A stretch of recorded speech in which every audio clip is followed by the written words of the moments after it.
और फिर गोस्वामी जी कहते हैं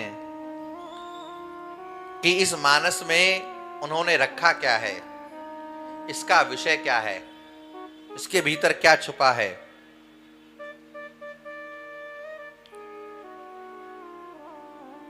हर ग्रंथ की कोई विषय वस्तु होती है। जैसे भागवत है तो भागवत का विषय क्या है? भागवत का विषय है सत्य, कृष्ण नहीं है। भागवत के भगवान कृष्ण नहीं है।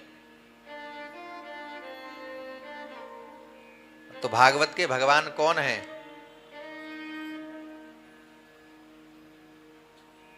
कृष्ण। भागवत ने ये घोषणा नहीं करी है कि कृष्ण भगवान है।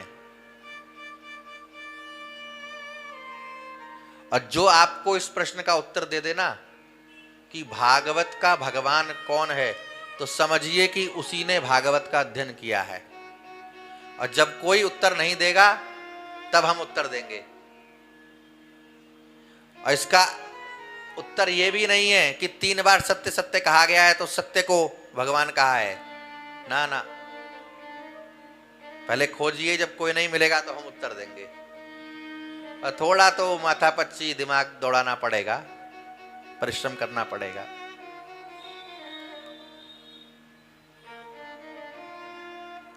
ऐसे ही इस ग्रंथ में क्या है, इसका विषय क्या है, इसमें मुख्य बात क्या है, क्यों लिखा गोस्वामी जी ने।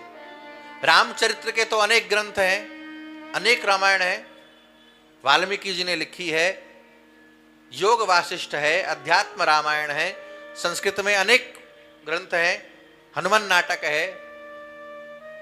तो गोस्वामी जी को क्या जरूरत पड़ी लिखने की?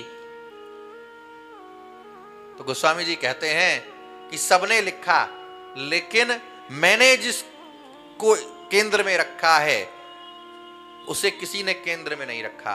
और कलिकाल में सबसे अधिक आवश्यकता इसी की है, क्योंकि कलिकाल में सब साधनों में दोष है।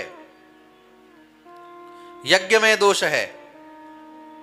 यज्ञ की जो विधि है, न तिल धो रहे न जौ धो रहे, सामग्री में क्या भरा है क्या पता नहीं, पैकेट जो आ रहा है भगवान ही जाने क्या भरा है कचरा।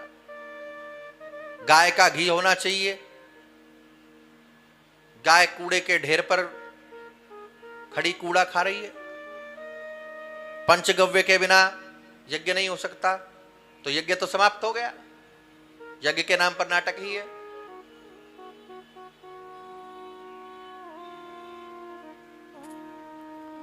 तो जितने साधन है सब में कोई ना कोई दोष है, पर एक साधन ऐसा है कलिकाल में जिसमें चाह करके भी कोई किसी भी तरीके की मिलावट नहीं कर सकता।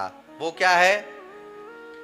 एहि मह रघुपति नाम उदारा, एहि मह रघुपति नाम उबारा, एहि मह रघुपति नाम उदारा, एहि मह रघुपति नाम उबारा। अति पावन पुराण श्रुति सारा, अति पावन पुराण श्रुति सारा। यही महा रघुपति नाम उदारा। इसमें भगवान का नाम है, और नाम कैसा है? उदार, कंजूस नहीं।